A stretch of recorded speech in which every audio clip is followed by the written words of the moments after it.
Não se trata mais de oferecer o melhor produto ou serviço. Trata-se de proporcionar a melhor experiência. Não é mais sobre digitalizar processos. É sobre pensar digital. Não basta mais apenas oferecer o melhor custo-benefício. É preciso ponderar os impactos sociais e ambientais da sua operação. Não é só sobre ser relevante para o consumidor ou para o acionista, mas sobre ser relevante para todos os stakeholders. Não se trata mais de manter o consumidor no centro, mas sim incluí-lo em toda a jornada. Não basta mais ter know-how, é preciso entender e aceitar que, agora, o aprendizado é diário. Não se trata mais de possuir, trata-se de ter acesso. Não se pode mais apenas parecer íntegro, é preciso ser humano. Diante de tantas mudanças, não sobrará muito espaço no mundo e nos negócios para aqueles que não entenderem e aplicarem esses conceitos o quanto antes. E é neste contexto que o ENCOAD 2021 chega para debater o impacto das transformações no mercado e na sociedade como um todo, com foco no papel do profissional da administração como protagonista dentro das organizações que pretendem sobreviver nesse cenário. Sejam bem-vindos ao ENCOAD 2021.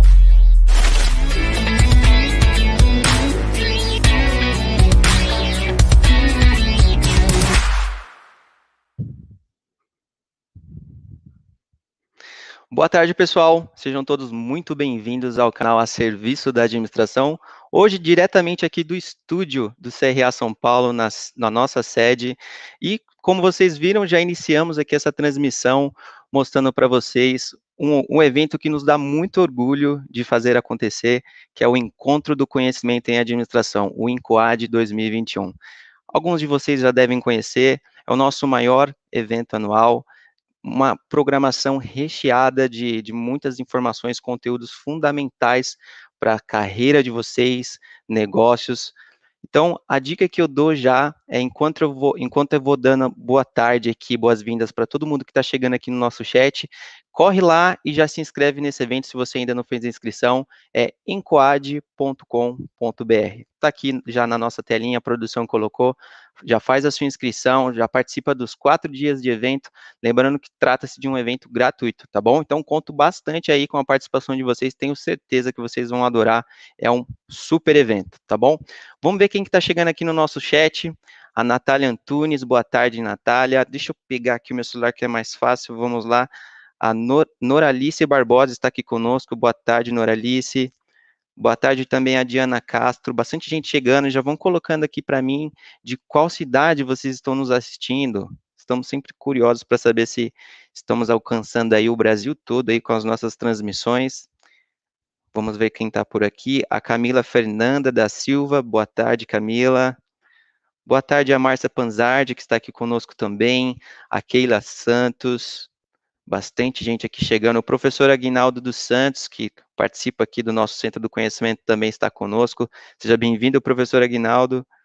Boa tarde também ao Pedro Emerson. Enfim, bastante gente chegando. Muito feliz em ver todo mundo aqui novamente. E vamos lá, vamos começar esse evento aqui, que hoje promete, eu vou falar para vocês, tem um timaço aqui da Google Cloud esperando vocês para contribuir, para passar bastante informação, conteúdo para vocês. Mas antes, como vocês já sabem, né, vamos passar aqueles recados, os convites, que são essenciais aqui para a nossa organização. Bom, primeiro recado que eu quero passar para vocês, que quem vai passar os convites é a nossa colega aqui, Isabela Moura, é sobre o certificado de participação. Sempre surgem algumas dúvidas, então vamos lá. Primeiro passo é vocês terem realizado a inscrição de vocês. Se vocês já fizeram, tranquilo, perfeito. Agora, quem não fez, corre lá que dá tempo no nosso portal, tá bom? Porque esse é um passo importante para o certificado. Como é que funciona o segundo passo para solicitar o seu certificado? A gente vai colocar aqui no finalzinho do evento um link, basta clicar nele, digitar o seu CPF e pronto, você solicitou o seu certificado e ele chega em até 2 dias úteis. Somente tenha um pouco de atenção que às vezes esse certificado, se é a primeira vez que você está recebendo, ele pode ir direto para o seu spam. Para que isso não ocorra, é só você adicionar o nosso e-mail app.online@crasp.gov.br, adicione aos seus contatos que aí você diminui esse risco de receber esse certificado no seu spam e já vai direto para a sua caixa de entrada. Tá legal? Então fica aqui essa dica. Bom, Então, os certificados são esses 2 passos, pessoal. Cumprindo esses 2 passos, vocês vão receber tranquilamente. Agora, para passar aqui alguns convites para vocês, quero dar boa tarde aqui para minha amiga de trabalho, a Isabela Moura. Oi, Isa, boa tarde. Tudo bem? Tudo tranquilo. Então, vamos lá, Isa, passa para a gente aí os seus convites. Passo sim. Bom, lembrando a quem é novo no canal, quem já acompanha a gente há um tempinho, mas ainda não é inscrito, é só se inscrever no botão que tem aqui embaixo, botãozinho vermelho, e aí vocês já ajudam no canal, soma a família do CRA, e também clicando no sininho, você vai ser notificado de todos os novos conteúdos aqui do nosso canal. O tema de hoje, né, a proposta do vídeo de hoje, do evento, já vi que teve uma adesão bem bacana, tem bastante gente interessada, tivemos muitos inscritos nesse evento. Se vocês curtiram, né, o tema proposto de hoje, já deixa a curtida no nosso vídeo também, isso ajuda bastante para que esse vídeo chegue a outras pessoas, que novos participantes cheguem aqui ao nosso canal e possam somar também a família do CRA. E aí, é importante também sempre compartilhar esses vídeos com quem é interessado no assunto, né? É outra forma de estar ajudando o canal a crescer. E para acompanhar tudo o que acontece no CRA em si, não só aqui no canal, é importante nos seguir nas redes sociais. Então, inscrito aqui no canal, segue a gente no Instagram, no @CRA_SP, e lá você acompanha tudo o que acontece aqui com a gente. É isso, Thiago, bom evento para todos. Show, Isa, muito obrigado. É isso aí, gente, já deixem aí o like no vídeo, se você gostou do nosso tema de hoje, que é governança em nova economia, já se inscreve no canal, muito importante, eu já deixei o meu like aqui no vídeo, que a minha conta aqui já está tudo certinho, e conto com a parceria de vocês. A gente até brinca, né, inscrito no canal é seguidor lá no Instagram, porque Isso lá no mesmo. Instagram a gente tem muitas informações, né, de administração e todas as informações que são fundamentais aí para a carreira de vocês. Então, acompanhem lá a gente também. Bom, para a gente começar aqui o nosso evento de hoje, eu vou começar dizendo que é uma realização em parceria com um dos nossos grupos de estudos aqui do CRA São Paulo, que é o Grupo de Excelência em Governança Corporativa.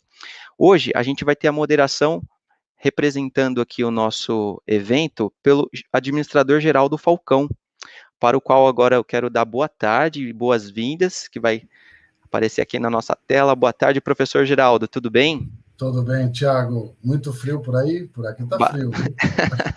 Bastante, mas a gente está suportando esse frio aqui, estamos juntos aqui para entregar bastante conteúdo para o nosso público.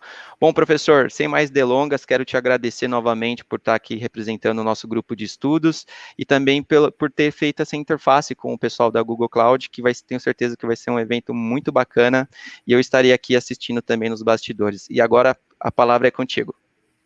Muito bem, obrigado, Thiago. De nada. Obrigado por todo o apoio. Vejam, nós estamos aqui nesse bate-papo apresentando para profissionais, para estudantes de administração, para empresários, inclusive, todo esse universo de tecnologia, de inteligência artificial. A gente tem um super time da Google, o Eduardo Lopes, ele estará conosco abrilhantando e já abrindo esse evento. O Eduardo já está por aí?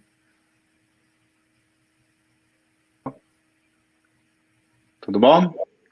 Tudo bem, Lopes? Como vai? Tudo bem. Muito bom, muito obrigado, viu, pelo convite, Geraldo. Muito obrigado pelo seu carinho, por sua atenção com todos aqui do CRA, em ter disponibilizado. A gente sabe da dificuldade de ter todos juntos ao mesmo tempo, né? Então, muito obrigado de verdade pelo carinho, viu? O nosso bate-papo é sobre inovação, né? Conversar com a Google conversar sobre inovação, dinamismo, visão de futuro, e aí a gente queria, né, receber essa avalanche, né, de treinamento e competência e qualificação, de informações que vocês têm para trazer para nós. Lopes, dado todo esse dinamismo de mercado, essa velocidade, novas tecnologias espalhadas pelo mundo, qual que é o modelo de inovação do Google hoje? Ela está centrada no quê? Como ela está desenhada?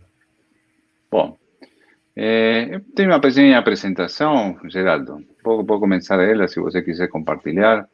Eu vou compartilhar um pouco esta visão do momento, não? Uno tem que entender eu acho que eu trouxe várias pessoas do meu time também para compartilhar, pessoas como o Renato, que está dedicado à inovação. O importante não é só a inovação nossa, sino como ajudar as empresas e as pessoas à inovação. Então, vamos a começar a ver um pouquinho a apresentação. E o primeiro que está acontecendo é que todo está mudando. O sea, a sensação de hoje em dia es que todo está transformándose. Yo compartiré una cosa engraçada. Yo, los últimos 25 años de trabajo, yo siempre tuve posiciones de América Latina y soy hoy el presidente para Google Cloud de América Latina. Y yo viajaba 50-60% de mi tiempo. Para mí, cuando la empresa fala, Eduardo, você tem que ficar trabajando remoto da sua casa, un año y poco atrás, para mí fue una transformación gigante, porque yo siempre trabajé viajando 50-60% de mi tiempo, siempre viajé y no estaba en la mi casa. Entonces, ¿qué era eso de almorzar con mi mujer y mi hija, jantar todo el día en casa? Entonces, para mí fue una experiencia muy importante, porque fue una experiencia de transformación. Yo creo que eso es lo que nos tenemos que entender, es cómo cuando o entorno noso de vida y de trabajo muda, cómo nos temos o desenvolvemos capacidades para nos transformar e innovar lo que nos estamos haciendo. Y veo que el momento actual mudó mucho el mundo y desafió a muchos profesionales y desafió a muchas personas para transformarse. Entonces, en ese contexto, veo que a recuperación do COVID ajudou ou vai ajudar a transformação digital. E a transformação digital tem que ver muito com a inovação. Por que tem que ver muito com a inovação? Quando eu falo de inovação, e o Renato vai aprofundar, nós falamos de duas coisas importantes. Falamos da tecnologia e falamos também do pensamento. E esse é um dos principais pilares da inovação da Google. Ou como nós trabalhamos o pensamento exponencial. Cómo nos desafiamos a tener ideas diferentes, cómo nos creamos ambientes de colaboración. La empresa trabaja en un ambiente de innovación y buscando continuamente lo que nos llamamos ideas 10X, 10X, 10X. ¿Por qué? Porque es lo que hace su futura compañía, estar siempre en la frente con nuevas tecnologías, nuevas ideas, nuevos productos. Entonces, es muy importante porque nos vemos que la transformación digital, ustedes pueden ver en muchas empresas, transformación digital, las personas tienen expectativa que solo con tecnología van a poder conseguir un impacto muy grande en la empresa, un impacto de transformación, un impacto de innovación. Y eso no acontece. Yo pego un proceso de negocio, pego un proceso como ustedes trabajan en gobernanza, pego cualquier proceso, yo aplico tecnología. Lo histórico es que 10-15% de mejora nos obtenemos. No tenemos 100%, 200%, 300%. Para conseguir eso, usted tiene que crear un ambiente de innovación, tiene que crear un ambiente de pensamiento estratégico, un ambiente de pensamiento fuera de la caixa. Cuando usted pone el pensamiento fuera de la caixa, junto con la tecnología, ahí usted consigue realmente crear un ambiente de innovación. Y eso es lo que nos hacemos con la entrega de nuestro producto. Yo quería contar también aquí, aprovechando un poco, cuando uno habla Google Cloud, la nube, ¿qué es la nube? ¿Dónde nos estamos? Y para todos los profesionales de gobernanza, eso es muy importante, porque la nube está mudando mucho cómo las empresas trabajan, los procesos, seguridad. Entonces, es importante entender todo cómo la nube impacta en las empresas, porque va a impactar nuestro trabajo futuro y cómo ustedes gerencian los modelos de gobernanza de las empresas usando la nube. Y eso es muy importante. La primera etapa de la nube, unos 15 años, 16 años atrás, comenzó con una etapa donde a ciertas áreas de negocio tentaban de algún jeito buscar resolver un problema de negocio porque la área de TI no conseguía resolver. Ahí nació, primero de todo fue el CGM. O CGM, a Salesforce, empresas como Salesforce, ellas crecieron dando un servicio en la nube donde usted tiene un proceso de negocio. Eso fue el comienzo. Luego del comienzo, las áreas de tecnología de las empresas entendieron que tenía una alternativa para reducir costos, para simplificar la operación, comenzaron a elevar y vino lo que nos llamamos la era de infraestructura. Ahí lo que nos llamamos mandar mis servers a la nube, mi email a la nube, y las áreas de tecnología fueron elevando. Mas isso que aconteceu? Produz um impacto no começo, uma redução de custo. Mas logo depois, como não era um processo de transformação, não era um processo de inovação, as empresas ficam estagnadas. Ou seja, eu consigo reduzir 20% do meu custo, mas não consigo tirar mais proveito, só pagar o que eu uso, mas não é isso. E nós estamos pensando na Google Cloud, que nós estamos na terceira onda. E esta son a terceira onda, essa terceira onda da transformação digital, do pensamento fora da caixa, de pegar processos de negócios e usar inteligência artificial, usar machine learning, usar a inovação para que esse processo de negócio possa reduzir custos, melhorar o relacionamento com o cliente, melhorar os processos de governança internos, buscar informação. Então, nós estamos neste momento para o futuro. A visão é que nós estamos na onda de transformação de cloud. El cloud vai transformar as empresas, não só a área de TI. Não vai ser uma coisa da área de TI, vai ser uma coisa da empresa, do CFO, do CEO, do presidente, buscando usar a tecnologia, mais a inovação das ideias exponenciais para ter realmente impacto. E isto vai trazer algumas perguntas, algumas coisas muito interessantes. A primeira pergunta é: ¿cómo podemos hacer para ficar más inteligente? ¿No? En inglés tiene una palabra que es smart, y significa inteligente, más es un mix.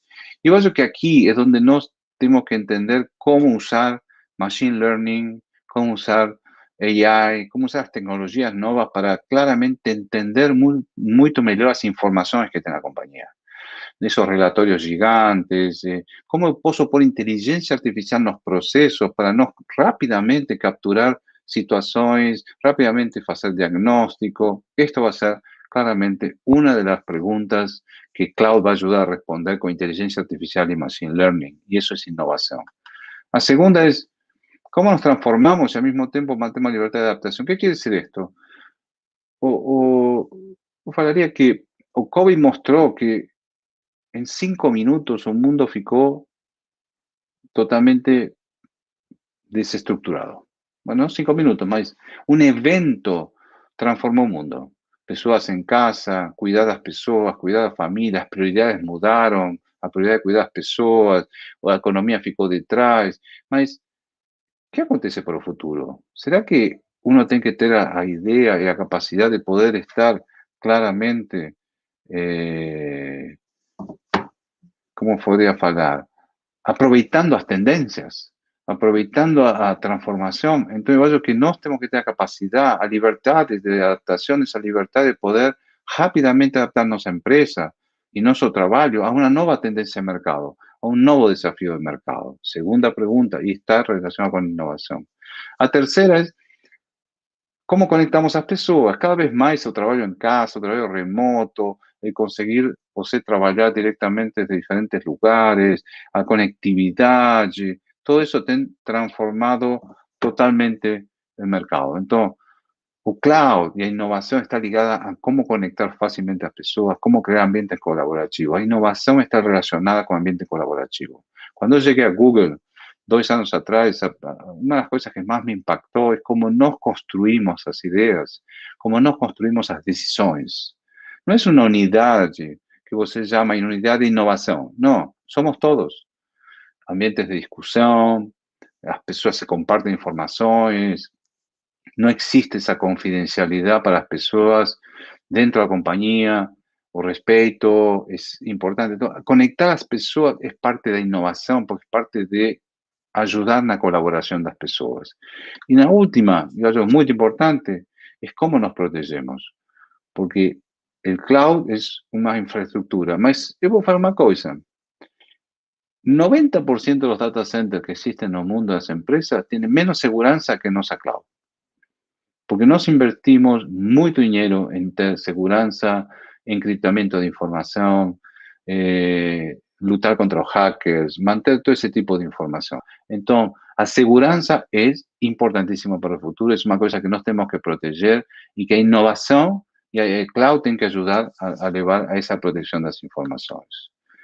Então, quando eu chego no final e falo assim, tecnologia cloud tem que ver com inovação. Isso é o facilitador. É o que nós achamos que vai ser a ferramenta de vocês nos processos de transformação que queiram fazer, juntando a parte do pensamento exponencial. E aqui eu vou mapear Claramente, inteligência tem que ver com os dados, a liberdade tem que ver com claramente que a nuvem seja aberta, que a nuvem seja, não criemos um novo legacy dentro das empresas, que a nuvem se permita conectar, as empresas têm que pegar de cada nuvem, de cada fornecedor, o melhor que ele tem para resolver seus problemas de negócios. A nuvem tem que ser colaborativa, tem que impulsar a colaboração, porque colaboração é inovação. Innovación no es un grupo dentro de una empresa de 1000 personas, de 10 personas. Innovación es todas las personas pensando y colaborando con ideas y discutiendo.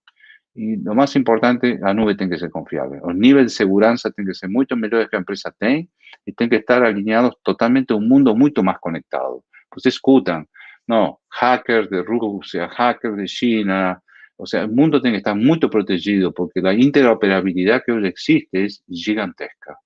Então, no último slide, eu queria só passar uma mensagem respecto de que outra coisa é importante num modelo de governança e pensando no futuro que muito se fala. Qual é a sustentabilidade? Qual é a estratégia de sustentabilidade das empresas? Nós somos uma nuvem 100% limpia, clean. Nós usamos energia reusável. Então, nesse caso, é parte do modelo de governança como nós vamos haciendo la gestión de agregar claramente mayor sustentabilidad a las empresas, porque eso va a impactar no planeta en los próximos 5, 10, 15 años.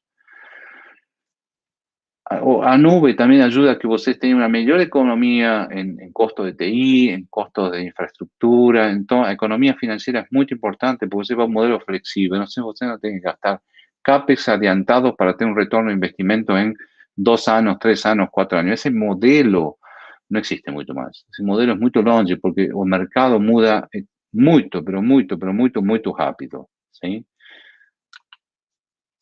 Tiene que ser fácil de usar, tiene que ser una cosa que sea una herramienta para todas las personas, no una herramienta solo para el cara de tecnología y el cara de tecnología o cloud o futuro, tiene que ser una herramienta a través de modelos, de información, de analíticos, fácil de usar.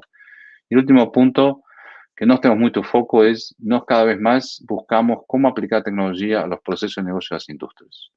Y nos tenemos muchos ejemplos de clientes, no Brasil, en América Latina, que cada vez más usan la tecnología para innovar no proceso, no para trocar un software. No, voy a trocarme un software de supply chain. Demora 2 años ese proyecto. Ahora, yo puedo por inteligencia artificial y mejorar mi proceso actual y reducir 15%, reducir mis inventarios o reducir cómo yo hago un diseño, un proceso de innovación dentro de la compañía. Ese es un camino que no estamos haciendo. Entonces, quería concluir. Geraldo, muito obrigado pelo convite. Queria fazer isto como uma introdução da inovação com a tecnologia, mas muito importante, pensamento exponencial. Muito importante, criar ambientes de colaboração. Assim como nós em Google temos a nossa tecnologia, mas também temos um jeito de trabalho no qual nós continuamente estamos trabalhando para criar novas ideias. Muito obrigado e devolvo para você. Lopes, nós é que agradecemos. Esse bate-papo aqui não teria controle de tempo se estivéssemos em outro ambiente. Muito eu já fiz 3 grandes anotações aqui, vou mergulhar com a tua equipe, tudo bem? Quando você quiser, fico à disposição também, se alguma vez quer fazer algumas perguntas, respostas, assim, com o canal, fico à disposição. Muito obrigado por seu tempo e já deixo com o meu time aí para trabalhar, tá bom? Muito obrigado, Lopes, um grande abraço. Muito obrigado a você, viu? Tchau, tchau. Tchau, tchau. Renato Nobre, nosso segundo grande convidado, ele que justamente está envolvido com o projeto de inovações do Google. Seja bem-vindo, Renato. Boa tarde, professor Falcão. Boa tarde a todos os alunos, participantes, pessoas que estão assistindo. Estava comentando com o professor Falcão um pouco antes da apresentação, além de trabalhar no Google Cloud, no mercado de tecnologia, nos últimos 22 anos, mas o ponto de vista é não só ser um apaixonado por tecnologia, mas nos últimos 10 anos apaixonado por inovação e no contexto acadêmico também. Então a gente estava trocando algumas paixões aqui, além da tecnologia e inovação, o mundo acadêmico. Então, super obrigado pela oportunidade, e como o Eduardo Lopes introduziu o contexto, né?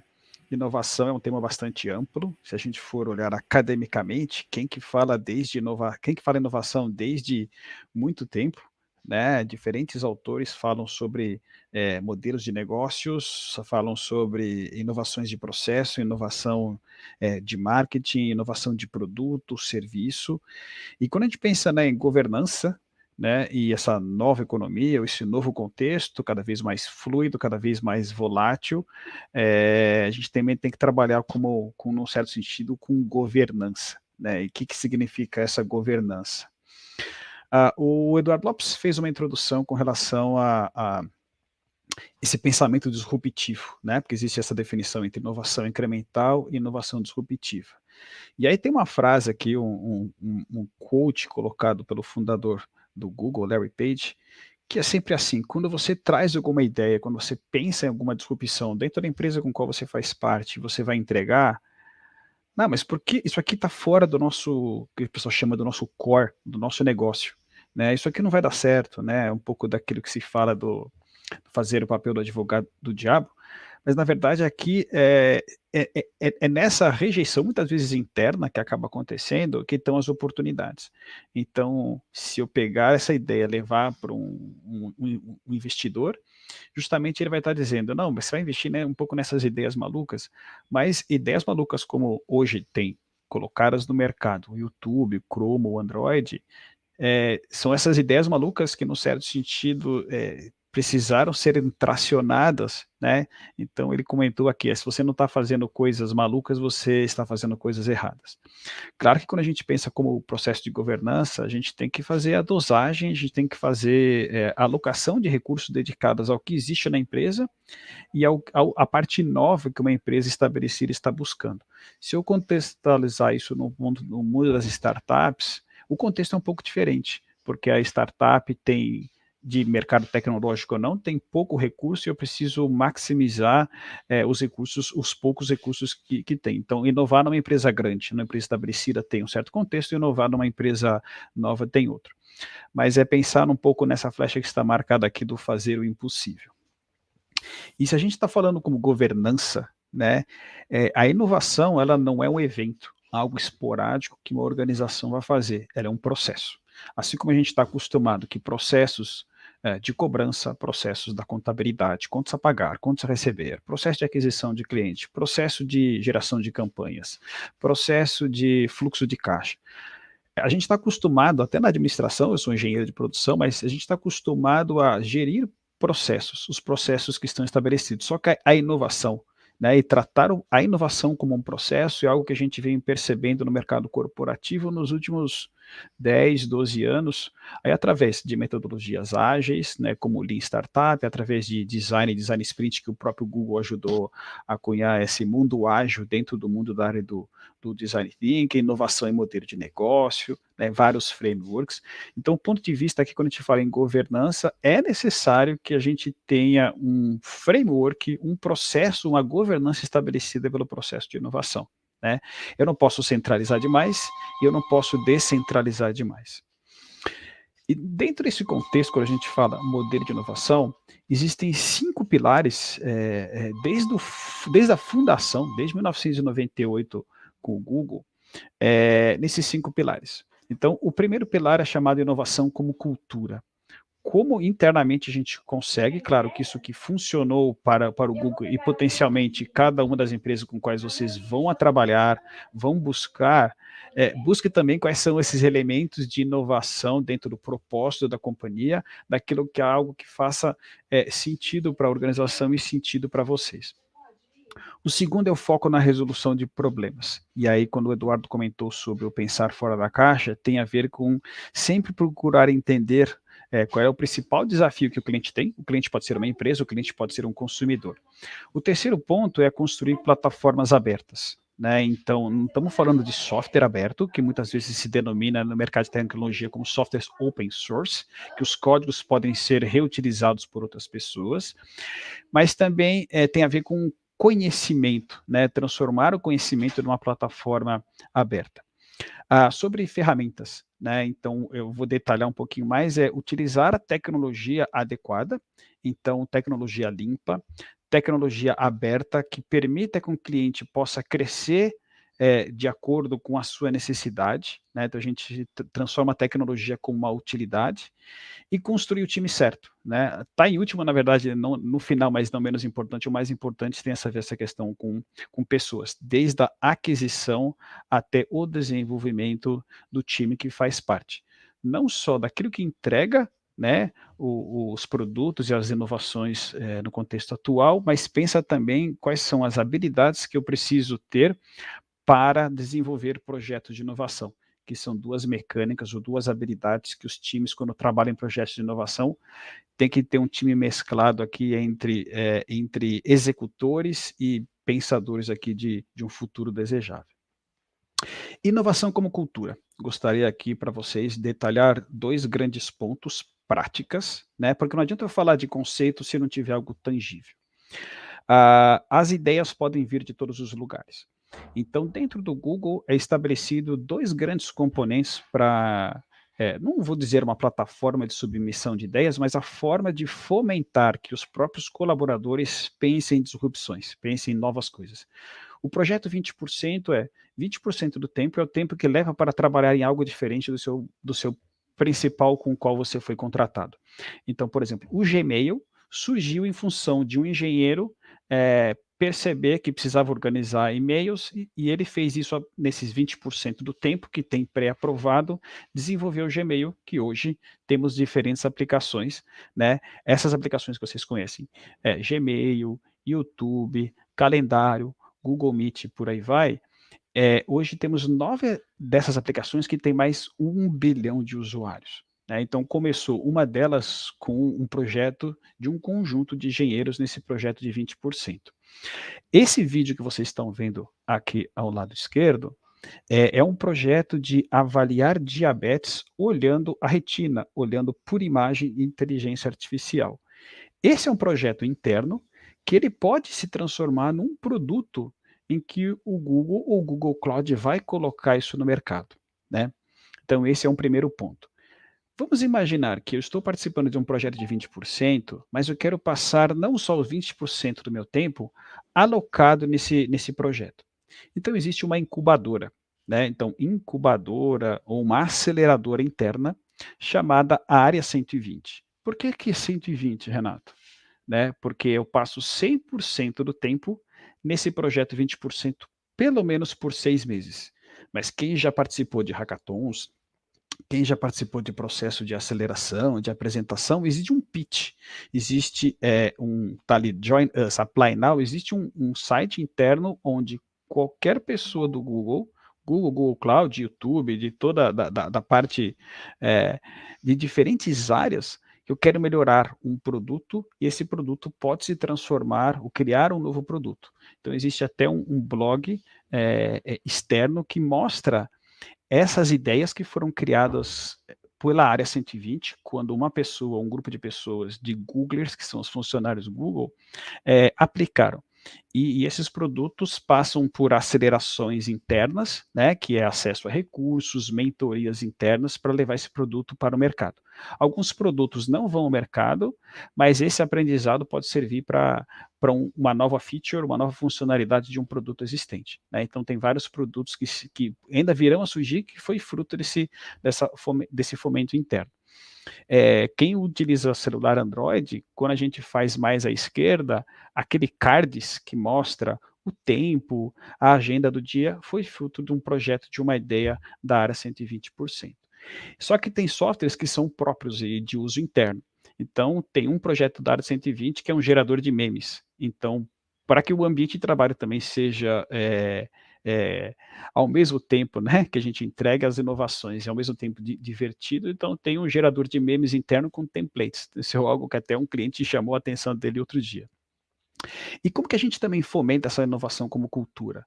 Do lado esquerdo, um pouco embaixo, tem uma foto ali, né, de que quando se entra, se ganha esse boné, se participa de uma imersão, né? Eu não participei da imersão porque justamente entrei na semana que começou a pandemia, no certo sentido, quando se visita o escritório principal do Google, ou em Nova York, ou lá em Mountain View.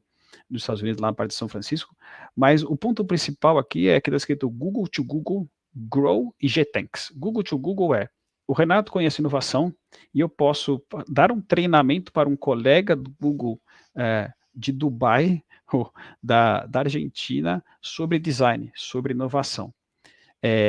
Um outro colega, então o instrutor, na verdade, é que a gente chama de compartilhar conhecimento peer-to-peer, de colaborador para colaborador. O Grow, a gente tem uma forma de procurar criar uma trilha de aprendizado dentro de cada tipo de trabalho que eu faço. E o GTanks é uma forma de dizer muito obrigado, Eduardo, por essa palestra. Muito obrigado, Alessandro Luz, por compartilhar essa informação para esse trabalho que ajudou muito o cliente. Então, uma forma de fomentar essas colaborações e esses agradecimentos entre as pessoas. E do lado ali direito, existe uma parte que a gente chama de TGIF, Thank God It's Friday. Essa aqui é a foto do Sundar Pichai, o nosso CEO global da Alphabet, que é a Google Cloud faz parte. Toda semana ele compartilha tudo que está acontecendo na companhia e tudo que está sendo desenvolvido em roadmap de produto. E o que está aqui marcado em sigla OKR, Object Key Results, isso significa que desde o Sundar até o Thomas Kurian, né, que é o nosso presidente mundial de Google Cloud, o Robert, depois o Eduardo, depois o Alberto, e eu, todo mundo, existe uma definição dos objetivos, né, o que está alinhado, que eu tenho que fazer, ou qual é o meu norte em todos os dias, né, e a Dory é um sistema de perguntas e respostas em que, ao final de cada apresentação, quando essa apresentação de um para muitos, as pessoas vão perguntando antes ou na hora alguma coisa que impacta a vida dela ou está impactando a vida dos clientes. E o Sundar, o Eduardo, os altos executivos que estão ali coordenando e mostrando, respondem na hora. Ou respondem na hora ou respondem depois. Então, essa questão da transparência, dessa visão compartilhada é bastante importante como prática. Então, isso são medidas tangíveis para entregar o que a gente está chamando de cultura como inovação. Aí, o foco na resolução de problemas, aí eu coloquei dois principais elementos. O mindset, que é aquilo que o Eduardo comentou sobre, tem um X aqui no meio, né, que é o pensamento 10x, que é o pensamento, em vez de melhorar algo 10%, melhore 10 vezes, né? Então, quando a gente pensa que melhorar 10 vezes, significa pegar grandes problemas, pensar numa solução radical através de uma tecnologia disruptiva. Do lado esquerdo, assim, vocês podem perceber um carro, que é da Waymo, que é um carro autônomo. Mas não é pelo carro autônomo per se que o Waymo faz parte do grupo Alphabet. Sim, tem a ver com reduzir acidentes por erros humanos. Então, o grande problema não é o carro autônomo, mas sim habilitar, através desse grande desafio, de reduzir mortes por acidente por erro humano.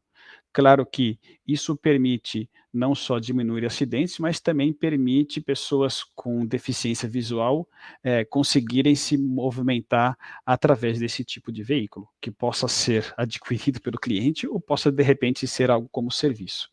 Do lado direito, o método. Né? Então, todos os sistemas, todos os produtos físicos, que são hardwares e digitais que o Google desenvolve, sempre temos que pensar para quem que é o usuário, o que ele está querendo buscar e como que ele faz para buscar aquilo que é importante para ele. E aí a gente chama isso de jornada crítica do usuário. Isso, como que eu transformo isso em validações constantes, desde um desejo, né, dessa criação, dessa visão de um produto, como que esse produto novo está ligado ao OKR, a esse objetivo maior que está estabelecido em todas as linhas de software, em todas as linhas de produto, e como isso vai se desenvolvendo da ideia até o final. Então, embaixo tem exemplo de prototipações do Google Glass, né, como que iniciou, parecia um óculos com um celular do lado, até chegar na sua versão final. E do lado aqui embaixo à direita, também muitas pessoas que estão na área de tecnologia ou na área de UX estão acostumadas a desenvolver, mesmo antes de colocar qualquer linha de código, a desenvolver o que seria a camada de interação com o usuário, fazer isso através de protótipos clicáveis. Então, essa prática também, claro, é utilizada aqui dentro do Google Cloud, na verdade, de todas as unidades. Aí, um outro ponto é sobre construção de plataformas abertas. Tem vários exemplos aqui, ligadas a códigos, ligados a software, como eu tinha comentado com vocês, mas a maneira como se faz marketing, ajudar desenvolvedores a criar novos códigos, né? A parte de design sprint também é algo que foi criado como processo de open source, né, para criar esse conceito de comunidade.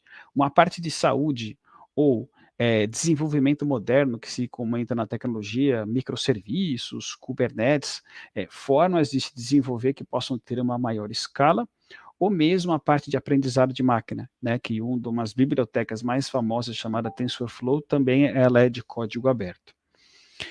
Sobre ferramentas, né, se a gente pensa que não só a ferramenta é adequada, mas o processo de utilizar essa ferramenta.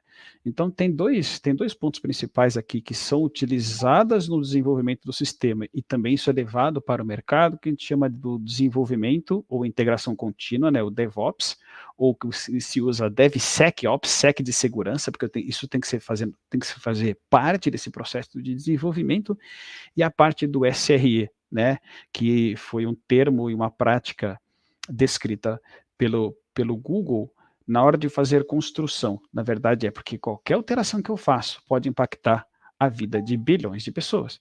Então, eu tenho que fazer o desenvolvimento contínuo, só que garantir a disponibilidade de todos esses serviços. Né? Então, sobre disponibilidade, latência, performance, eficiência, gestão de mudança, monitoramento, resposta a incidente, planejamento de capacidade, tudo isso é feito para dentro do Google, para todos os serviços de Google e Google Cloud, né? Então, o YouTube, o buscador, a parte de aprendizado de máquina, de machine learning que vai ser entregue, tem sempre que levar em consideração. E é o interessante que a gente leva como Google Cloud isso para o mercado. E a última parte que a gente falou, né, sobre construção do time. Quando eu entrei dentro do Google, foi super interessante o processo de contratação, o processo de entrevistas, né? Então, eu fui questionado. O Renato conhece sobre inovação? Né? O Renato já liderou projetos, não necessariamente se eu fosse entrar num cargo de gerente, mas aqui é sobre liderança, né? Capacidade cognitiva, qual é a habilidade que o Renato tem hoje e possa ser ainda potencializado de resolução de problemas? E também, o que se chama aqui, está colocado como Googliness, um pouco dessa questão da curiosidade de buscar novas formas de fazer as coisas, de criar novos produtos, né? Então, por exemplo, a minha função dentro do Google é dentro de Google Cloud, é levar toda a metodologia para a melhoria de processos internos dentro do Google Cloud, mas também levar essa metodologia para ajudar os clientes a desenvolver os projetos com o uso de tecnologia, como, por exemplo, aprendizado de máquina, mas, na verdade, ajudar os clientes a encontrar quais são as oportunidades de criações desse futuro desejável. Então, esses são os 4 pontos que se avalia durante esse processo de uma maneira bastante interessante. E com relação à equipe, né, então a questão do ambiente de segurança psicológica, evitar viés, né, então os primeiros treinamentos que a gente faz é evitar viés, comunicação aberta, então é muito comum ter reuniões curtas, né, como a gente está acostumado em projetos ágeis, a comunicação bastante transparente, compartilhando nessa questão da empatia, que a gente chama do respeito ao usuário, respeito uns aos outros, né, respeito à oportunidade, visão e significado, ou seja, a missão do Google, por exemplo, está organizar as informações do mundo para que elas sejam úteis e universalmente acessíveis. Tudo que se faz dentro do Google está ligado a esse significado e essa visão compartilhada. Então, isso é um pouco dessa parte do modelo de inovação, que trouxemos aqui alguns elementos, e para fechar essa parte de modelo de inovação, todos ouvintes aqui, pessoas, estudantes e administradores e empresários, convido vocês a olharem esse site, que é Rework, né, rework.withgoogle.com, que tem vários elementos desses que eu comentei, e que são super acionáveis, ou seja, definição de OKRs, existe ali um template, como colocar a cultura de inovação para funcionar. Então, esse foi um livro criado, e esse site foi criado para justamente, com uma forma, como a gente comentou, de construir plataformas abertas. Tá? Então, aqui nós terminamos essa parte de inovação, e aí, professor Falcão, o próximo tema que nós temos, qual é? eu acho que talvez seja um tema bastante interessante, né, de aprendizado de máquina. E aí, se quiser fazer uma introdução, a pergunta, e aí eu vou dar também continuidade nesse tema aqui também. Claro. Agora, sem dúvida, nós vamos nos aprofundar na inteligência artificial. O que me remeteu, né, na apresentação do Lopes é que o mundo realmente está pivotando, tem um portfólio de inovações acontecendo no mundo inteiro. Acredito que vocês, lógico, né, sem dúvida, avaliam a rentabilidade, a velocidade dos diversos mercados que vão se desenvolvendo. E aí, falando um pouco de inteligência artificial, como é que ele está construído, como o Google gerencia essa linha de inovações e qual esse grau de maturidade visualizado no horizonte, né? O que vocês estão imaginando, então? É um tema extremamente... como a gente desenhar inovações através do aprendizado de máquina, através, né, do machine learning, e acho que para isso a gente vai também usar aqui como artefato alguns conceitos, porque sempre quando eu comecei a trabalhar com inteligência artificial, o que é isso, né?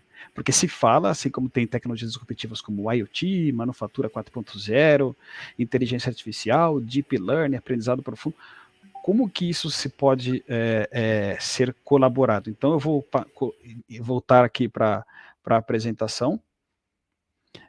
Quais são as novidades do Google Cloud em soluções que utilizam inteligência artificial? Porque melhor em si, né, professor e pessoal, do que a tecnologia em si é o que eu faço com ela, né? Então, eu queria fazer uma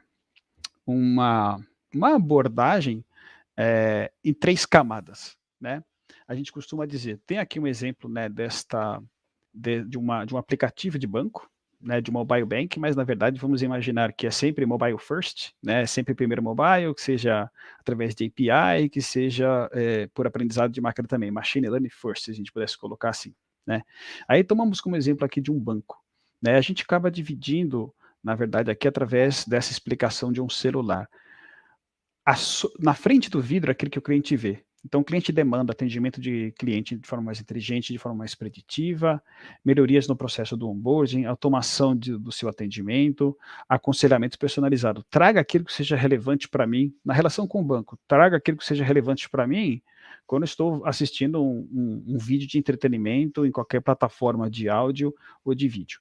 Para que isso aconteça, eu preciso de algo numa camada intermediária que a gente chama de dentro do vidro, ou inside the glass em inglês. Para isso acontecer, eu preciso de decisões de crédito inteligentes, eu posso fornecer esse financiamento de automóvel para o meu cliente, eu não posso assumir esse risco, detecção de fraudes, né, então, porque a gente sabe que contra as transações, né, tinha uma frase que eu vi uma vez, professor e pessoal, no fraud, no sales. Se não tem fraude, não tem vendas, né? Se eu pensar num comércio quando abre as portas ou quando abro um comércio eletrônico. Então, fraude é algo que eu tenho que avaliar, essas anomalias que acontecem. Analisar documentos, né? Então, ainda existem documentos em PDF que na hora de fazer uma gestão, abertura de um câmbio, é necessário eu avaliar esse documento. Hoje, como de maneira manual, eu posso também fazer essa análise dessa documentação, extrair todas as informações e avaliar a validade dessas informações. Próxima melhor oferta. O que eu posso recomendar para o cliente? A gente está acostumado, né, no comércio eletrônico, trabalhar com a aquisição de algum bem, de algum serviço que faça sentido para mim e ao mesmo tempo quem comprou isso também. Na verdade, essa próxima melhor oferta, em inglês se utiliza o termo NBO, Next Best Offer, né? E outro ponto de vista para oferecer alguma coisa para o Renato, professor Falcão, para o Eduardo, para cada um de vocês, eu preciso entender os clientes e entender através de dados.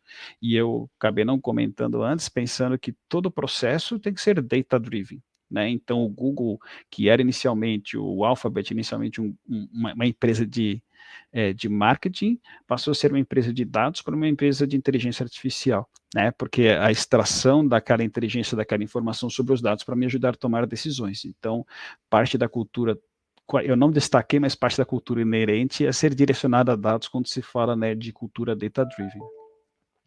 E o ponto de vista aqui debaixo, né, debaixo do vidro, o below the glass, é a questão da infraestrutura tecnológica, que até o Eduardo comentou, né, flexibilidade, modernização das aplicações e dos aplicativos, uma infraestrutura que possa crescer. Imagina que eu tenho uma aplicação, né, com 1 bilhão de usuários ou com 5 milhões de usuários utilizando simultaneamente. Mas o debaixo do vidro que eu gostaria de comentar com você sobre inteligência artificial, né, que é algo que possa ser utilizado para alavancar aqueles casos de negócio que estão marcados ali da parte esquerda, né? E que é um pouco do que a gente vai direcionar e comentar. Inteligência artificial e a disciplina. Dentro da inteligência artificial, a forma como a máquina aprende, ela pode ser aplicada por diferentes contextos. Então, só um pouco para nivelar quando a gente fala em inteligência artificial ou aprendizado de máquina em si, é o modelo chamado supervisionado, o modelo não supervisionado e chamada aprendizagem por reforço. Por que isso é importante? Porque a forma como a tecnologia pode ajudar o negócio, ela depende um pouco desse tipo de modelo de aprendizado de máquina. Então, modelo supervisionado, imagina que eu tenha umas imagens, que são algumas frutas, e nessa imagem, quando eu subo uma foto, eu coloco um rótulo. Isso é uma maçã, isso é uma manga, isso é um morango. Eu coloco essas fotos e esses rótulos dentro do sistema e treino, e ele vai dizer, então, cada vez que entrar uma nova imagem, como está na parte de baixo a predição, ele vai fazer uma inferência, então sempre quando a gente fala em aprendizado de máquina, a gente está falando sobre um processo de uma predição. Isso tem 98% de chance de ser uma maçã, uma manga e um morango. Então, do ponto de vista do modelo supervisionado, eu tenho que rotular. Em inglês se utiliza nos projetos o labeling, eu tenho que dizer que isso daqui foi uma fraude, que isso daqui foi algo que o cliente aceitou. Eu tenho que rotular isso no dado histórico para que eu possa predizer no futuro. O modelo não supervisionado, a gente não precisa rotular, né? A gente traz esses dados, essa base de dados, que pode ser uma base de dados de clientes que alugaram bicicleta, né? Na cidade de São Paulo, por exemplo, ou em qualquer outra cidade. E ele vai achar o grupo de pessoas que tiveram aluguel por mais de 2 horas. Então, são pessoas que usaram para transportes distantes, né? Então, eu não estou rotulando, ele que encontrou esse grupo. Então, a gente chama muitas vezes do modelo supervisionado, uma grande aplicação é encontrar esses clusters, que são esses grupos de clientes baseado em algum comportamento baseado no dado. O aprendizado por reforço, eu não vou entrar em tanto detalhe, mas se utiliza através de um processo de agente, e esse agente dentro de um ambiente de dados, ele vai interagindo e criando uma política. E baseado nisso, esse estado que ele vai mudando, isso é muito utilizado ainda em game, no mercado corporativo, ainda não tem tanta utilização desse aprendizado por reforço, que é, cada ação que ele faz, ele ganha um prêmio, ele ganha uma recompensa. Então, ele vai trabalhando nesse processo de aprendizado de máquina, baseado em recompensas das ações que esse agente vai fazer, né? Então, tem alguns estudos de aplicação desse contexto para mercado de ações, mas a aprendizagem por reforço é muito utilizada nessa questão da realização, da própria utilização de games. E eu posso fazer esse aprendizado de máquina, como a gente tinha comentado antes, de diferentes formas, que a gente chama de API, AutoML e plataforma. O que significa isso, no ponto de vista, né, de novidades e forma de se implementar?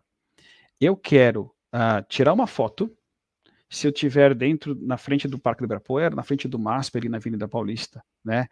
O Google já treinou que aquele prédio vermelho é do MASP, né? Então, a gente está usando os dados do Google, indexados pelo Google, usando o modelo de machine learning do Google e a infraestrutura do Google.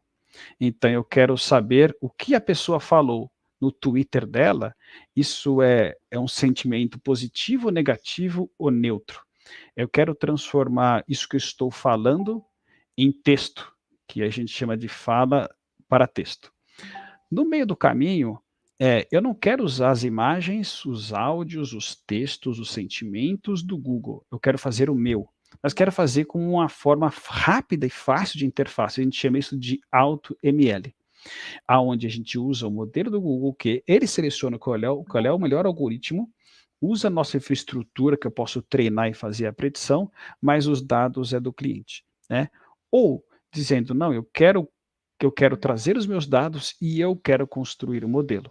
Então, ele está usando basicamente do Google o poder da infraestrutura de treinar. Então, são essas 3 formas que são permitidas, que são da esquerda para a direita. A número 1 é a mais de rápida implementação, a 2 é de média implementação e a 3 requer um pouco mais de cientista de dados dentro da área de tecnologia para poder entregar.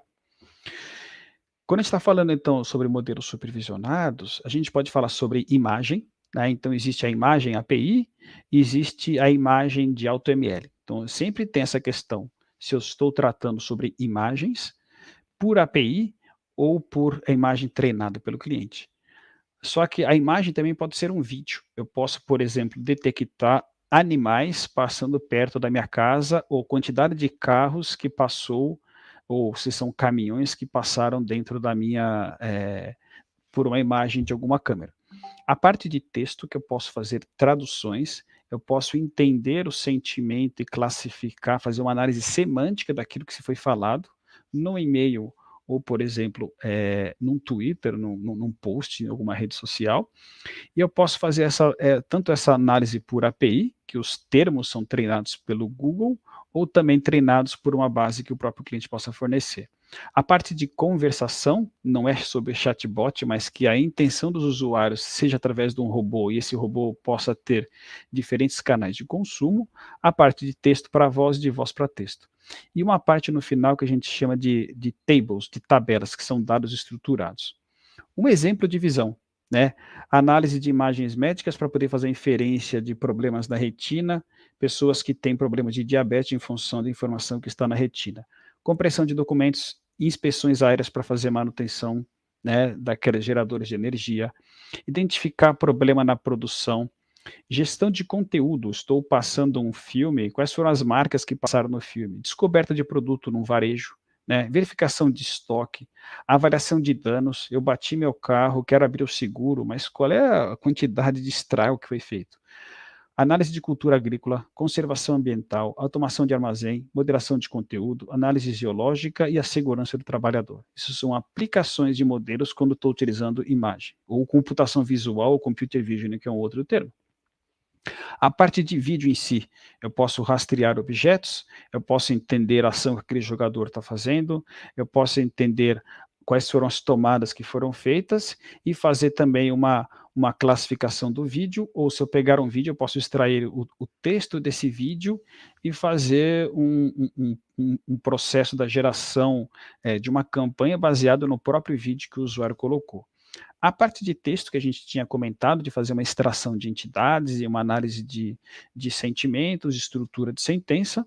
A parte de conversação, que é a construção desses robôs, não é só chatbot, na verdade, de um desenho de um fluxo de conversação.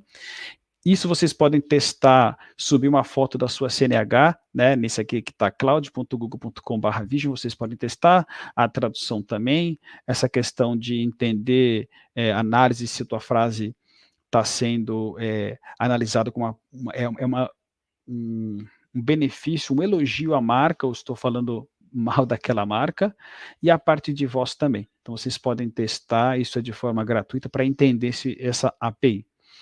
E o tabelas, que é essa forma de classificar, então posso identificar transações que estão com fraude, transações de abandono, né, que são chamados churns, propensão à compra, qual é a probabilidade do Renato comprar um novo mouse, um novo óculos baseado nas navegações que ele faz, né? E modelos que a gente chama de regressão, qual vai ser a probabilidade, taxa de risco, preço de algum produto, preço de uma casa. Então, essa é uma forma de aplicar esse conceito de dados estruturados. O modelo não supervisionado, aqui tem um exemplo que mostra como é fácil, do lado esquerdo, em poucas linhas, pegar a base de dados em comando de banco de dados e transformar isso no modelo que ele faça uma classificação aqui de aluguel de bicicleta que eu tinha comentado antes.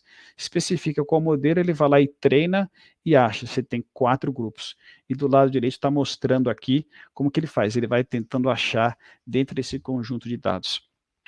onde estão esses grupos. Então, isso serve muito para segmentação de clientes, né? Por exemplo, IoT para manutenção preditiva. Então, eu posso utilizar uma arquitetura orientada a dados, aonde eu quero fazer um projeto de industrialização e eu quero monitorar sensores para que essa máquina tenha a menor quantidade de paradas possíveis. Então, uma das formas de se utilizar aprendizado de máquina é para ambientes de manutenção produtiva. Eu posso utilizar também a parte de análise de transações de fraude.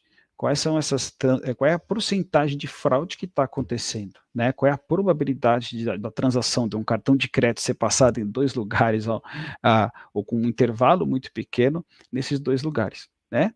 Ou se não, por que aplicar, né, que nem está mostrando aqui do lado direito, está tirando a foto de um machucado, de uma pinta, e automaticamente, né, a gente conseguir reconhecer. Se vocês, né, quem tem Android o Apple, o Google Lens, isso é uma das formas, né, de conseguir encontrar informações que possam ajudar o cliente a tomar alguma decisão. Aqui, na verdade, é uma decisão médica que possa ser por monitoramento de um paciente, né, ou através mesmo de uma imagem que eu possa tirar. Então, quando a gente está falando em aprendizado de máquina, é levar para as pessoas, levar para as empresas algo que seja fácil, desde que seja por imagem, por texto, por voz, por conversação, ou que a gente chama de dados estruturados. Então, isso é um pouco que a gente vem trabalhado em diferentes casos de uso, que são essas diferentes aplicações, e isso eu preciso que seja completamente com governança, né? Voltando aqui no tema, porque quando eu trabalho com inteligência artificial e com aprendizado de máquina, eu tenho que imaginar que eu tenho a gestão dos dados, análise, transformar, treinamento, registro, avaliação e colocar para funcionar. E todas essas caixinhas em azul, isso são os cientistas de dados, as pessoas que trabalham com esses modelos precisam, isso faz parte do que a gente chama do ciclo.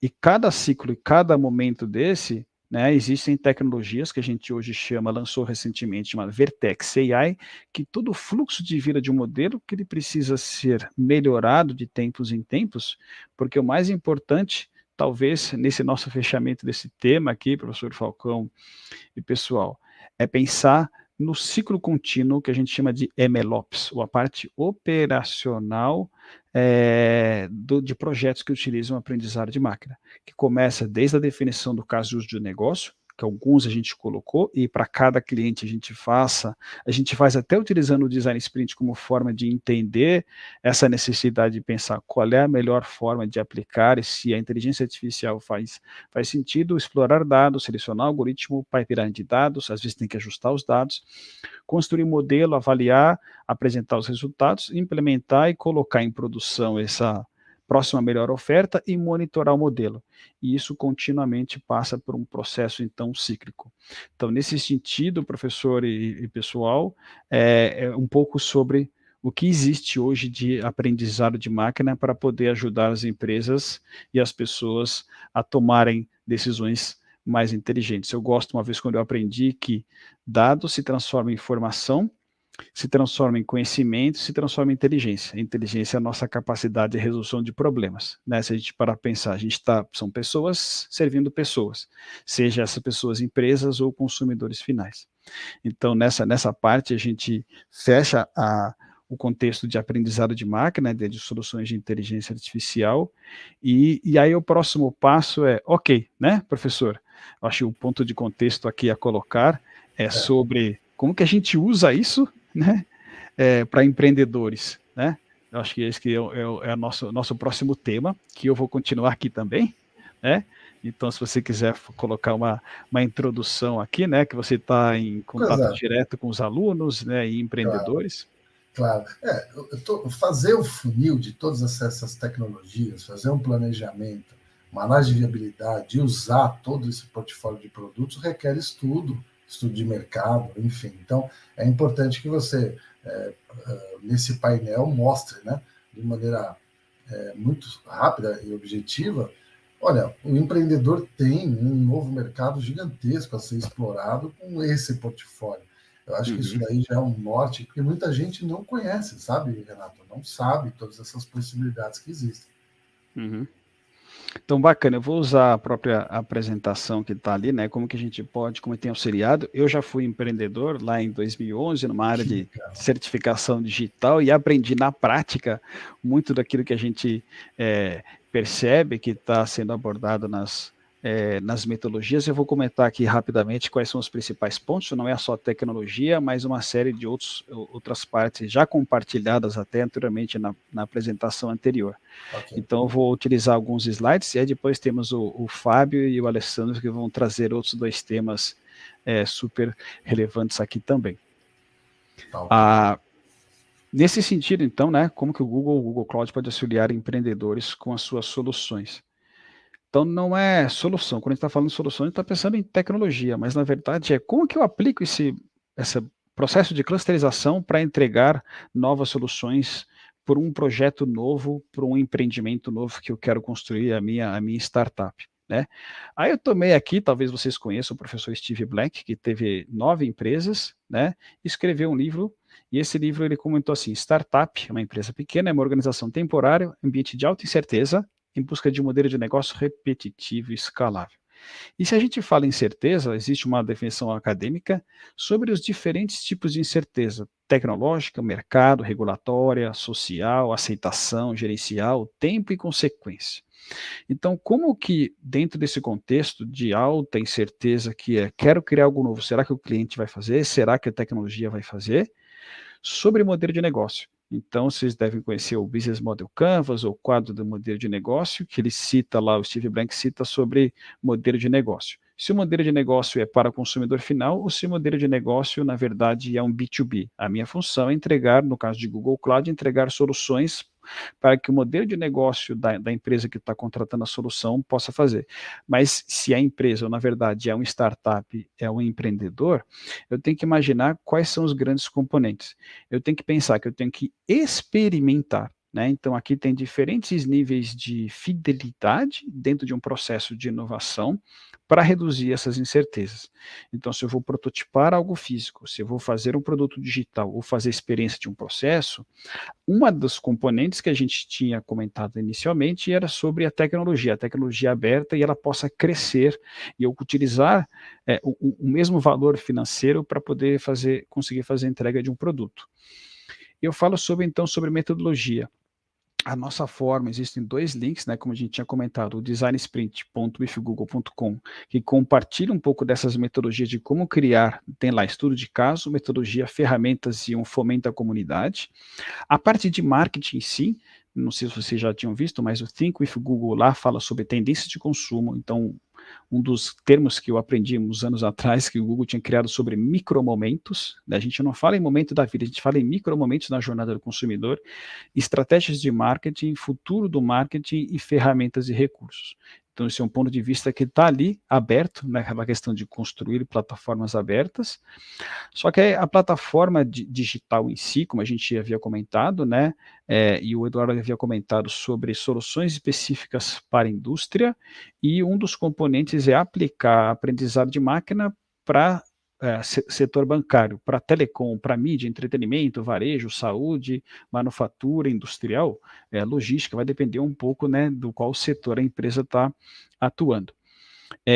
Existe uma folha, uma página, que isso é super comum, e o portal de desenvolvedores, que mostra em 4 palavras todas as soluções que tem dentro do Google Cloud. Então, eu posso, eu quero desenvolver um sistema de machine learning, né, para fazer gestão de fraude, então eu vou precisar daquele elemento chamado BigQuery, mais a funcionalidade de agrupamento, porque isso vai ser interessante, porque eu quero ajudar o meu cliente, ajudar o meu processo a agrupar transações, né. Só que existe um centro de arquitetura. Então, na verdade, é cloud.google.com/architecture, mostra se você quer fazer um projeto de internet das coisas, como que eu faço? Na verdade, quais são os componentes de software que eu quero fazer? Se eu quero entrar como empreendedor dentro de um processo de anomalia de transações financeiras, já tem o exemplo lá nesse centro de arquitetura, porque muito mais do que eu ter uma ideia, é a execução dela. Então, para executar, eu tenho que agir de forma ágil, que é o design sprint, a parte do rework em si, que a gente tinha visto lá dessa cultura de inovação, que, por exemplo, o empreendedor está ali começando, precisa ter e nasce com essa veia de criar projetos de inovação e pivotar, né, que é mudar a estratégia para alcançar aquela visão que ele tem, e a tecnologia tem que dar a sequência, né? Então, a metodologia, a tecnologia em si e essa parte de centro de arquitetura. Existe um centro de desenvolvedor, né? Então, o conceito aqui é ter ferramentas, eventos, novidades e comunidades sobre construir qualquer coisa com o Google, né? Quais são todas as ferramentas que são utilizadas para desenvolver, desde uma camada móvel até todos os bastidores que acontecem para suportar, né, milhões de transações ao mesmo tempo. E existe, tanto no Google como no Google Cloud, o Google Cloud para startups. Então, tem aqui o processo, como que se faz o processo de inscrição, cloud.google.com/startup, que tem ali acesso a esse programa de aceleração, que passa a ter acesso a mentorias técnicas. Então, isso aqui é o que a gente queria ter comentado. Para ajudar o empreendedor dar acesso à tecnologia, dar acesso a como se faz marketing, dar acesso a como se faz design sprint, como que eu entrego de maneira ágil, utilizando as tecnologias. E aí existe esse programa formal do Google Cloud for Startups, tá? Então, eu encerro aqui a minha parte, professor, e agora o Fábio, né, vai como pensar nessa tecnologia, né, com relação à próxima geração. Então, super agradeço essa oportunidade, e tem meu e-mail, renatonobre@google.com, e também entre em contato no LinkedIn, e podemos dar continuidade, que eu acho que aqui, hoje, como o Eduardo e o professor Falcão comentou, é só o início de uma longa jornada de compartilhar conhecimento e de aprendizado mútuo. É muita informação. Veja, a gente extrai daí não só processos, não só modelagem, mas conteúdo para educação, é isso que nós vamos conversar agora com o Fábio. Então, quer dizer, é um mundo Google, sem dúvida, e aí a pessoa escolhe aonde ela pode navegar. Muito obrigado, Renato. Eu que agradeço, uma boa tarde a todos e estamos juntos aqui nessa jornada de transformação. Um forte obrigado, abraço, professor, pelo convite. Obrigado. Fábio, boa tarde, seja bem-vindo. Boa tarde, professor, como vai você, tudo bem? Tudo bem. Bem, primeiro eu quero te parabenizar o Google pela plataforma do CRA Educa, né? Uma plataforma enorme de educação, muito conteúdo, muitos portais de universidades. A gente vem navegando nessas palestras todas aí de vocês, então obrigado pelo carinho. E agora falar um pouco de educação, abre um universo tão grande para a gente falar qual é o futuro, né, das competências, né, para os profissionais, para os empresários, para os empregados, enfim. Qual é esse futuro, né, que tem pela frente? O que vocês têm estudado sobre isso? Muito bom, legal. Obrigado, professor. Tenho aqui também uma apresentação aí para compartilhar com vocês, que vai principalmente abordar aí essa pergunta, né? Então, inclusive, eu acho que essa questão, professor, é uma das questões mais importantes, né, do mercado de tecnologia do momento, se não for a mais importante, né? E a importância dessa questão tem um fator óbvio, primeiramente, né? Como a gente está falando aqui, a gente ouviu o Eduardo, ouviu o Renato, né, durante toda a nossa conversa do dia, que o negócio de cloud, o negócio na nuvem é um mercado que só vem crescendo, né, ano a ano, e que também ele é relativamente novo, né? Então, 15 anos atrás, praticamente não existia aí essa tal de nuvem, né? Ou seja, os profissionais que vão levar o business e a sociedade para esse próximo patamar são vocês, né? São a geração aqui que está se formando agora, que está se graduando, né? E é por isso que tem o nosso time desenvolvendo estratégias de learning, de aprendizado para vocês, né? Eu sou Head de Cloud Learning aqui para a América Latina e queria compartilhar um pouco com vocês o que a gente está fazendo, né? E, bom, enfim, esse é o que eu comentei que talvez seja o motivo mais óbvio, né? E o que não é tão óbvio, né? Acho que é uma questão que, não sei se todos sabem, é o que a gente chama de skill gap do mercado, né? Então, hoje, a gente tem isso que a gente chama de skill gap, que nada mais é do que a falta de mão de obra qualificada. Tá? Então, só no Brasil, como vocês conseguem ver no gráfico aí, a gente tem menos que 50 mil graduados em computação por ano. Mas a gente tem uma demanda de 70 mil postos de trabalho. Ou seja, só no Brasil tem uma lacuna aí de 20 mil, né, postos de trabalho que não estão sendo hoje preenchidos por ninguém.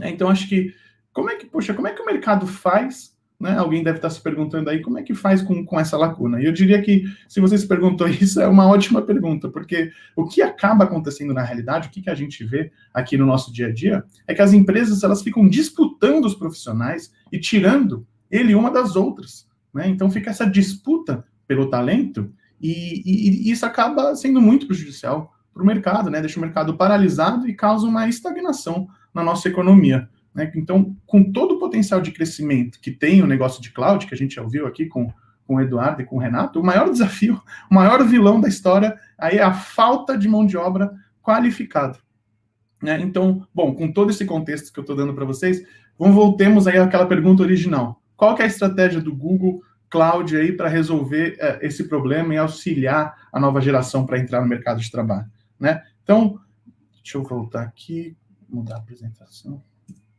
Boa. Então, bom, primeiro, acho que vocês já conhecem aqui o Workspace, né? Então, nós possuímos uma parceria aí de longa data já com instituições de ensino no Brasil, oferecendo soluções como o Google Workspace, que eu coloquei aqui como exemplo, que é a plataforma de trabalho colaborativo do Google, né? Então, tenho certeza aqui que vocês conhecem o Gmail, o e-mail do Google, aposto que a maioria de vocês tem, deveriam ter, brincadeira, mas tenho certeza que todos pelo menos conhecem. O Google Agenda, né, que vai organizar aí os seus compromissos e permite que você compartilhe e que as outras pessoas também tenham visibilidade deles, né? O Google Drive, né, que tem todos os seus arquivos e seus conteúdos pessoais.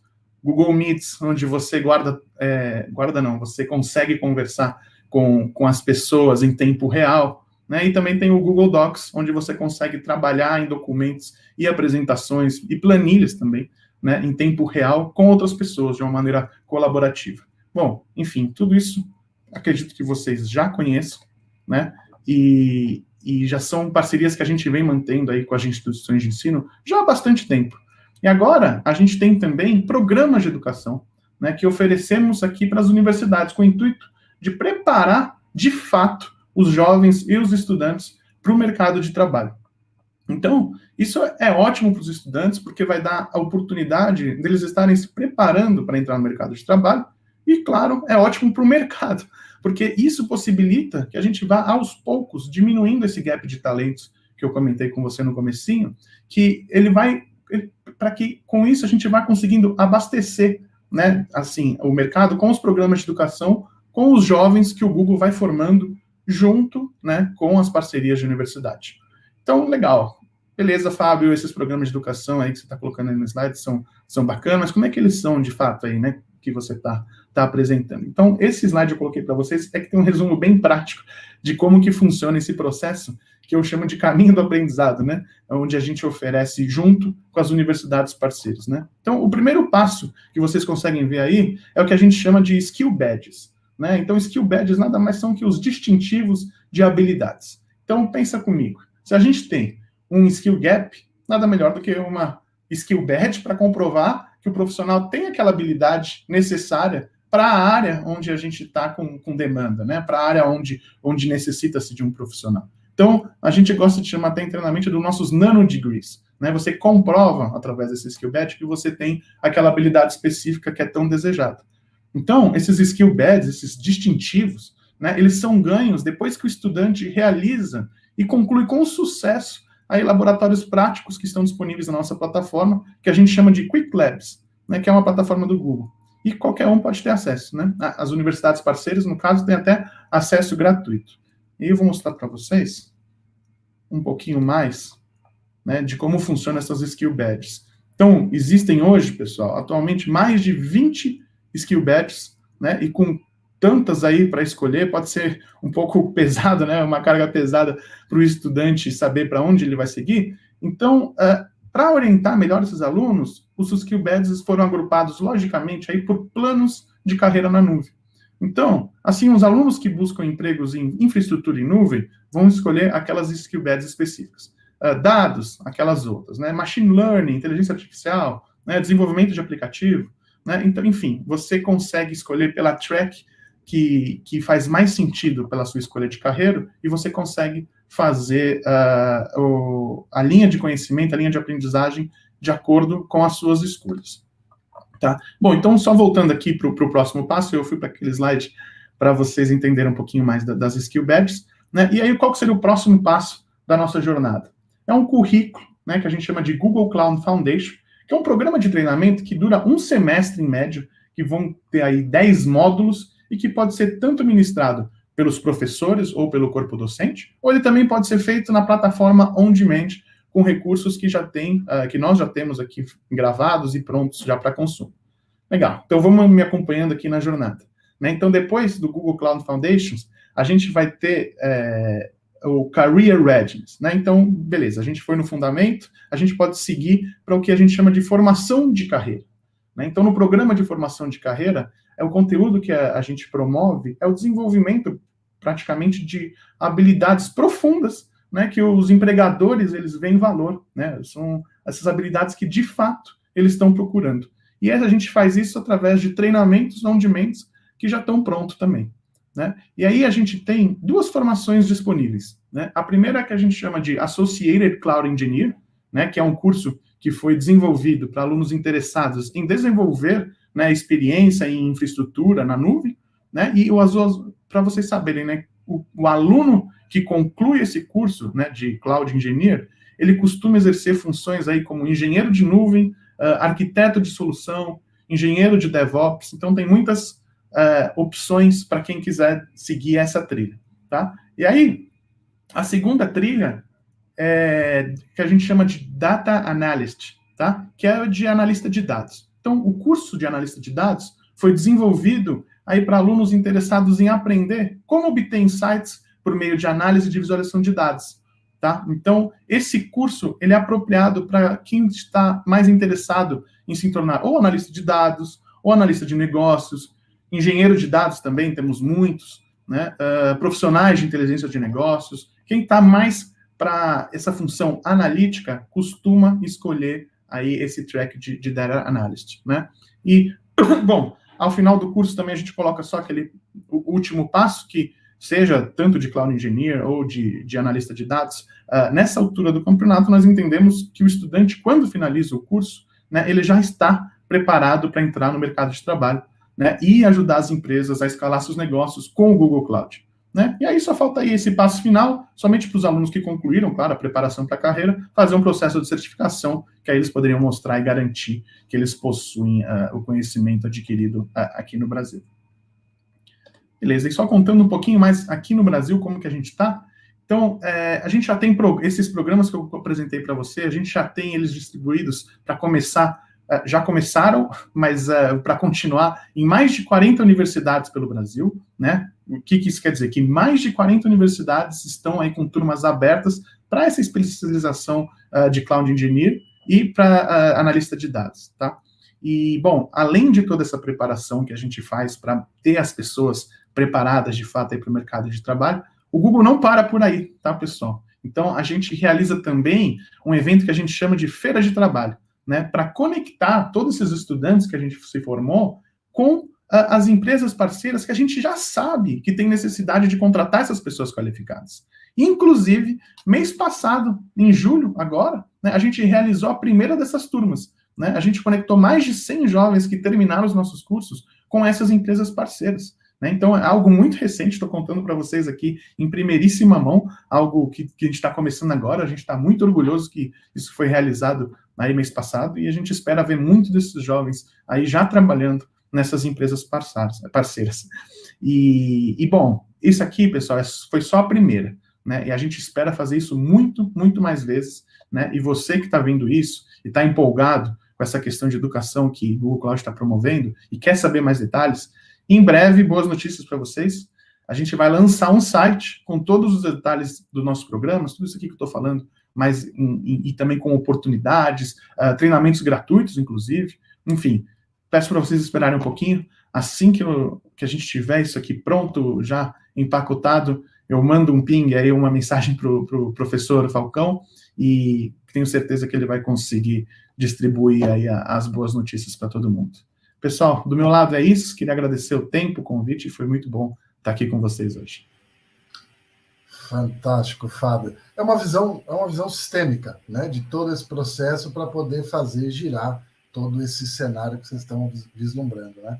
Fantástico, grandes projetos. Fábio, muito obrigado pela tua disponibilidade. Eu que agradeço. por nos ter dado uma informação de primeira mão. Não é sempre, viu, pessoal, que se consegue, do líder da equipe a todos os envolvidos com inovação e educação.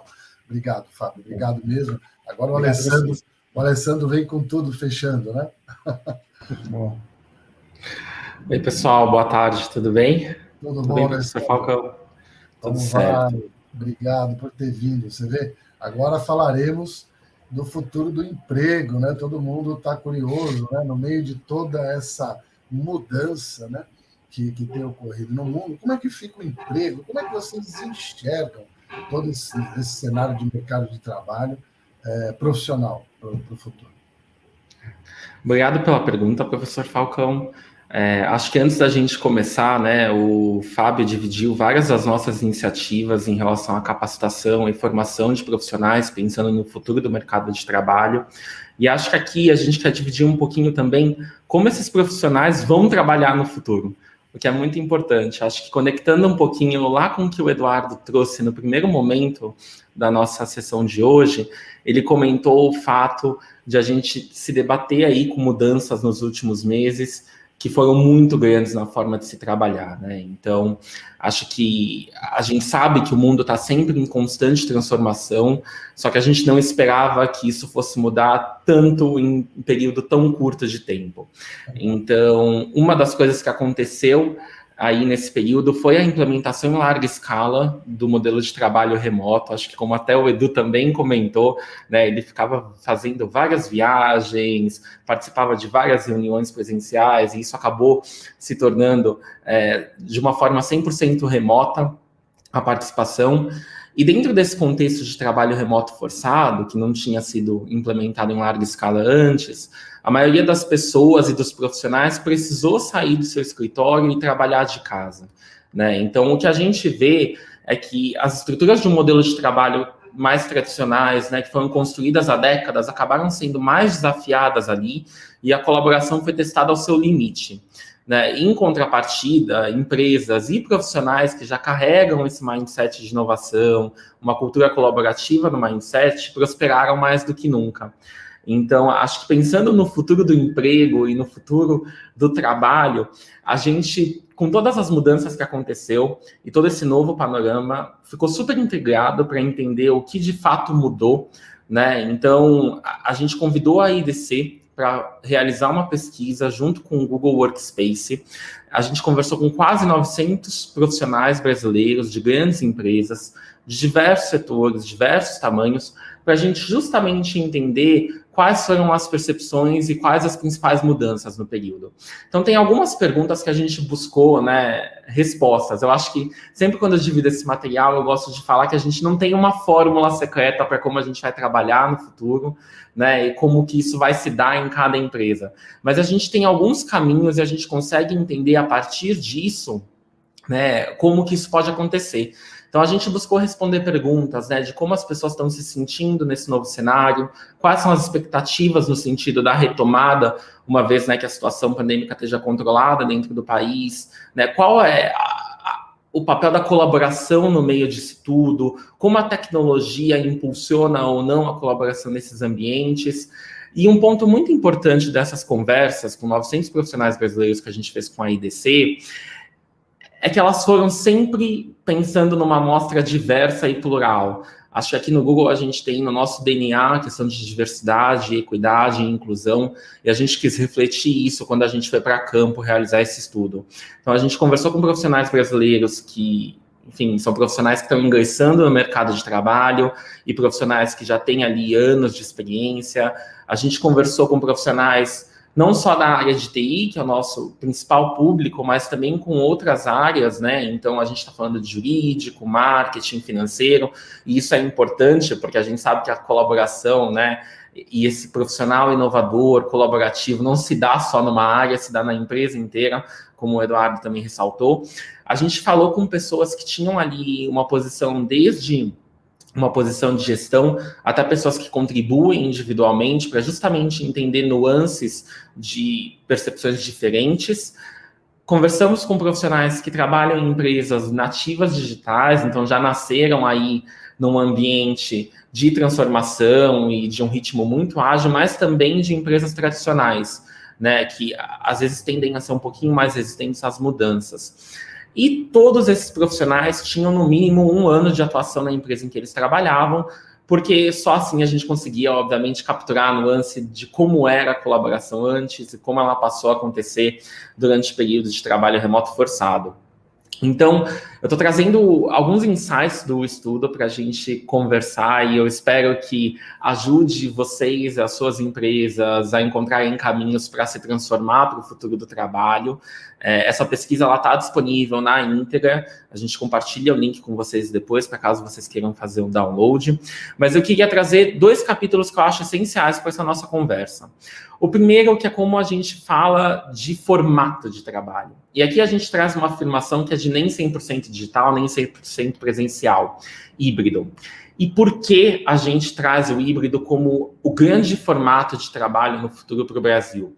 Porque a gente vê uma ampla discussão em relação a esse formato, a gente vê o formato ganhando cada vez mais força e adesão, e isso acontece porque é o formato capaz de juntar o melhor dos 2 mundos. Então, retomando um pouquinho do que o Edu conversou com a gente lá no começo, ele comentou que ele ficava preso em viagens, preso em reuniões, e uma das diferenças que ele sentiu na pele do período de trabalho remoto forçado foi poder ter mais momentos para almoçar com a família, jantar com a família. E a gente vê que, de forma geral, quando a gente conversou com esses profissionais brasileiros, os benefícios ressaltados do período de trabalho remoto forçado foram, sobretudo, relacionados a tempo. Seja economia de tempo com deslocamento casa-trabalho, trabalho-casa, seja poder justamente ter uma rotina participativa, tá ali com as pessoas com as quais vive no dia a dia, ou a flexibilidade de horários, Então, poder começar a trabalhar um pouquinho mais cedo num dia, poder começar a trabalhar um pouquinho mais tarde no outro. Então, existe uma questão, sobre asset que é tão precioso para a gente, que é o tempo, muito forte. Só que ao passo que o período de trabalho remoto forçado trouxe uma sensação de que a gente estava ganhando muito tempo, ele também trouxe uma sensação de que a gente estava se distanciando das pessoas. Então, acho que quando a gente pensa ainda num contexto Brasil, dentro de América Latina, nós somos um povo que gosta da presença, que gosta do contato, a gente vê que o período de trabalho remoto forçado trouxe uma grande desvantagem em relação a isso. Então, praticamente 50% dos nossos entrevistados comentaram que sentiram falta daquele cafezinho com os colegas, 44% comentaram que sentiram falta das reuniões presenciais para troca de ideias e discussões. E aqui eu sempre gosto também de fazer alguns comentários, Então, no Google, a gente tem as micro kitchens, que são estruturas de copa, que ficam a poucos metros de cada Googler para a gente poder pegar uma água. E acabava que a Micro Kitchen era um ponto de encontro. Então, boas ideias que a gente tem, várias discussões de projetos aconteciam ali.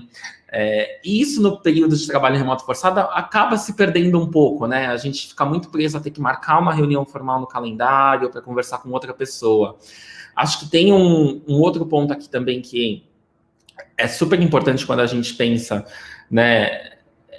em café com colegas, reuniões presenciais, que é o fato quando a gente pensa no onboarding de novos funcionários. Então, tem pessoas no meu time, por exemplo, que eu nem cheguei a apertar a mão, porque a gente não se conhece pessoalmente. Então, essa é uma grande desvantagem do período de trabalho remoto forçado.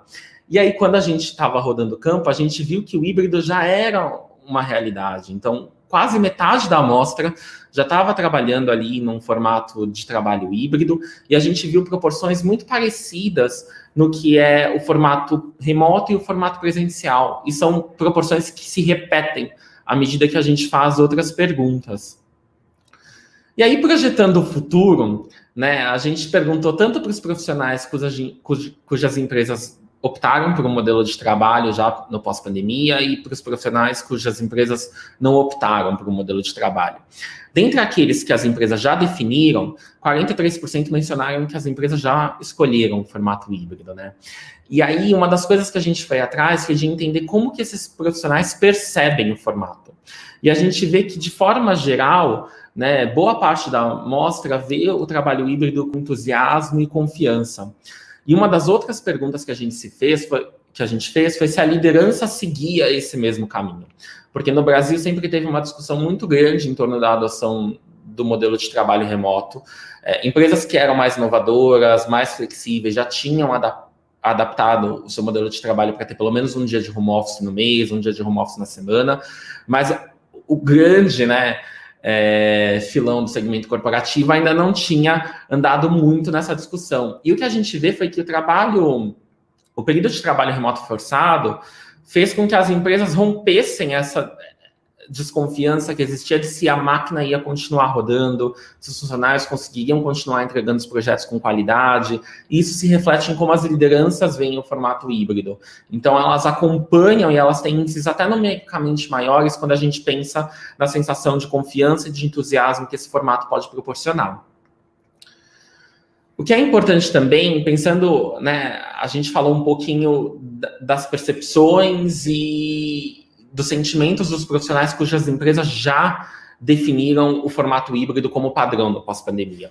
Quando a gente pensa nas empresas que não tomaram uma decisão, né, quase 60% dos seus funcionários sugerem um formato híbrido para adoção nesses ambientes. E aí, de novo, porcentagens muito parecidas entre 100% presencial e 100% remoto. E aí, fazendo um link mais uma vez com o futuro, né, a gente fala muito do formato de trabalho e a gente fala muito de como as pessoas se sentem sobre isso e a percepção delas. Mas a nossa amostra, ela é super plural, como eu comentei. Então, a gente consegue fazer alguns recortes, não só no sentido de lideranças, liderados, mas também no sentido de profissionais que estão ingressando no mercado e profissionais que já têm ali um período de experiência. E o que a gente vê é que a força de trabalho que está ingressando no mercado já vem com um mindset muito diferente em relação a como as coisas acontecem. Elas sabem que elas não precisam trabalhar 100% do tempo do escritório. Elas podem fazer o trabalho delas do escritório ou de um ambiente remoto, de qualquer lugar. Isso se reflete no anseio e no desejo que elas têm por esse formato de trabalho. 76% delas, né, gostariam que as suas empresas optassem pelo formato de trabalho híbrido. Quando a gente pensa de 18 a 21 anos, né, 54% entre 22 e 37 anos, 60% 38 anos mais. Então, a gente vê esse desejo muito forte nas gerações mais jovens pelo trabalho híbrido. Entrando nesse último capítulo do nosso evento e da nossa apresentação, a gente tem a questão de um novo sentido para a colaboração. Então, acho que quando a gente pensa no futuro do trabalho e no futuro de como os profissionais devem fazer, né, o seu trabalho acontecer, nas relações de troca, em como essas pessoas se integram, a gente sempre ouviu muito se falar sobre a colaboração, sendo um tema de grandes discussões na empresa, né, virando até quase que um jargão e um lema corporativo que as pessoas acabam repetindo sem saber ali necessariamente o porquê. E uma das coisas que a gente tentou fazer foi justamente entender quais são as nuances de colaboração. Então, a gente pediu para os entrevistados da pesquisa identificarem de forma espontânea o que era a colaboração para eles. E quando a gente começou a avaliar essas menções e as respostas, a gente viu que 98% das respostas tinham um termo ajudar em torno delas, 8% o termo contribuir e 3% o termo compartilhar. O que isso traz para a gente, né? Quando a gente olha essas menções de forma isolada, e principalmente considerando ali os 98% de menções que a gente tem em relação ao termo ajudar, a gente vê um conceito de colaboração ainda que ele tem começo, meio e fim, né? Então, parece uma ação corriqueira, uma ação simples, um ato isolado, né? Então, a gente pegando as menções do que é colaboração para os entrevistados, a gente vê menções como ajudar o próximo, ajudar a fazer algo em determinada atividade, alcançar objetivos quando precisa. E tudo isso está muito bem delimitado no espaço-tempo, né? E, na verdade, a gente precisa, como futuro de colaboração, e acho que é um pouco disso que a gente faz, pensando na nossa plataforma, que é o Google Workspace, que a gente comentou. Acho que o grande core da nossa plataforma é fazer com que a gente tenha ambientes de cocriação, né? Onde as pessoas possam construir juntos, possam fazer juntas. Quando a gente estimulou uma resposta para essa pergunta, então a gente perguntou o que é colaboração e as pessoas responderam de forma aberta. Mas a gente também perguntou o que é colaboração e deu algumas oportunidades delas escolherem o melhor exemplo dentre alternativas que cabia no tema. E aí a gente vê que um novo entendimento surge, que está muito mais alinhado justamente à noção de compartilhamento e contribuição. Então, 47% dos entrevistados, de forma geral, menciona que a criação de documentos compartilhados para serem trabalhados de maneira colaborativa é o exemplo prático do dia a dia da colaboração. E quando a gente retoma aqueles 8% de menções, né, em torno de compartilhar e 3% em torno de contribuir das menções espontâneas, a gente vê que esses conceitos aqui, eles tendem a se alinhar mais com o que a gente acredita para a colaboração no futuro e que a gente entende que é o patamar mais alto da colaboração. Então, é quando você, de fato, agrega valor a alguma coisa, a algum projeto, quando você contribui com ideias, quando você traz a questão do pertencimento, que é muito importante. Então, principalmente quando a gente pensa num projeto, né? Não é legal que a gente faça sozinho, é legal que a gente chame todo mundo para fazer com a gente. Então, é de fato colaborar na acepção da palavra, né? Do trabalho compartilhado. Então, acho que para fechar, a gente traz alguns pontos muito importantes nessa pesquisa que a gente rodou junto com a IDC, né? Então, o primeiro é que o futuro do trabalho no Brasil, ele passa por um formato híbrido necessariamente, e aí os profissionais que estão ingressando no mercado precisam desenvolver os skills para se adaptar a isso, para driblar aí essas dificuldades que existem quando a gente não está presencialmente junto às pessoas, né? E, ao mesmo tempo, traz também uma necessidade de adaptação no sentido do que é colaborar. Então, não é só sobre o ato, né, sobre o fazer, é muito sobre o jeito que faz.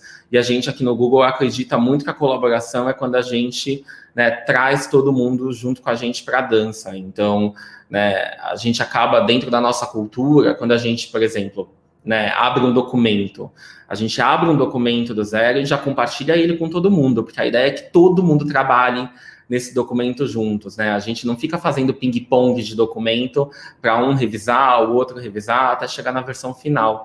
Então, acho que... Espero ter respondido a pergunta, professor Falcão. Acho que a gente traz aqui caminhos e possíveis indícios do que vai ser o futuro do emprego e o futuro do trabalho no Brasil. E, de novo, super obrigada pelo convite. Espero que tenha sido aí de bom proveito para todo mundo.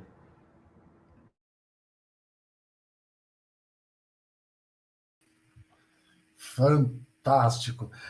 Tentando traçar uma linha, desde a primeira palestra até agora, a Google está conectada nas emoções humanas, no evento humano, desde a criatividade e tendência até a explosão emocional no processo de compartilhamento e trabalho em equipe, né? A gente está caminhando para a gente pode dizer, Alessandro, para encerrar, que vocês estão caminhando para medir felicidade? Eu não sei se a gente está caminhando para mensurar a felicidade, mas eu posso te dizer com certeza, baseado na minha experiência pessoal, que eu me sinto muito mais feliz trabalhando junto com os outros e vendo o resultado final quando não só eu contribuo, mas a pessoa que está do meu lado, a pessoa que está nos Estados Unidos, por exemplo, do que necessariamente fazer um projeto sozinho. Então, eu acho que tudo isso tem, obviamente, um impacto quando a gente pensa em bem-estar, mental health. Acho que isso desdobra para outras conversas também.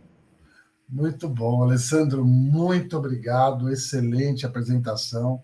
Espero que todos tenham gostado, foi feito com muito carinho, planejado com muito cuidado para vocês, e a gente, olha, compactar em 1h30 tantos assuntos não é fácil, muitas horas de conversa. Alessandro, muito obrigado, um grande abraço a todos e até a próxima, viu? Tiago, estamos de volta já para a sua super entrada e encerramento. Muito obrigado, professor. Quero também, em nome do CRA São Paulo, agradecer aos 4 executivos aqui que estiveram conosco nessa importante live. Eu fiquei aqui de camarote assistindo, gostei muito do conteúdo. Então, agradeço novamente, professor Geraldo, pela sua interface com o Google Cloud e contamos aí com as futuras parcerias aí do Grupo de Excelência em Governança Corporativa com mais eventos como esse aí de alto nível. Então fica aqui o meu agradecimento especial a você e em nome do coordenador também, Walter Faria, que deve estar aí nos assistindo, quero agradecer também pela excelente condução aí que ele tem feito no grupo. Excelente liderança, excelente apoiador, e o evento está sendo realizado devido ao seu incentivo. Muito obrigado também ao Walter. Muito bacana. Então, para a gente encerrar, pessoal, quero passar aqui os recados finais. Primeiro, o certificado de participação, o link para vocês já está aqui no nosso chat. Então, se você ainda não viu, corre lá, acesse o link. Se você já fez a inscrição, é só digitar o seu CPF e solicitar, que a gente em 2 dias úteis vai enviar para vocês. Deixamos também no chat do YouTube um link, que é uma pesquisa de satisfação, para saber o que vocês acharam, para vocês mandarem eventuais opiniões ou temas para a gente tratar aqui no nosso dos eventos. Então, não deixe de responder, é uma pesquisa bem rápida, tenho certeza que vocês vão gostar. Se você está conosco até esse momento e ainda não é inscrito nesse canal, não deixe de se inscrever. Você viu que aqui a gente realmente traz um conteúdo com muito conteúdo, com muita seriedade, e graças aos grupos de estudos que nós temos aqui no CRE São Paulo, a gente pode fazer isso muito bem, e conte conosco, faça parte aqui do nosso canal, porque tem muita coisa boa vindo aí pela frente, e um exemplo dessas coisas boas que estão vindo é o próprio ENCOAD, Encontro do Conhecimento em Administração, que já está publicado. Para você fazer a sua inscrição, é só acessar o nosso site encoad.com.br.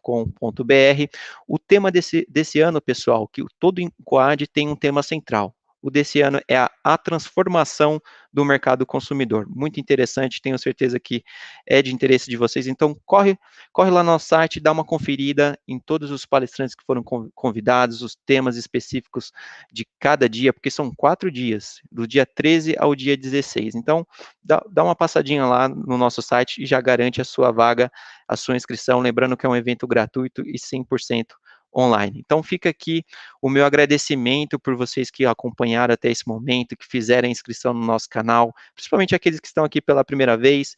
Se você curtiu do que você ouviu aqui, já deixa aquele like no vídeo para a gente, é sempre muito importante. Se você gosta da profissão de administração, está sempre antenado, querendo saber o que está acontecendo no mundo corporativo, segue a gente lá no Instagram, que é o @CRA_SP, que lá você vai ficar sempre por dentro das novidades, tá bom? Então fica aqui o meu abraço, muito obrigado pela sua presença, pela sua audiência, até o próximo evento. Tchau, tchau!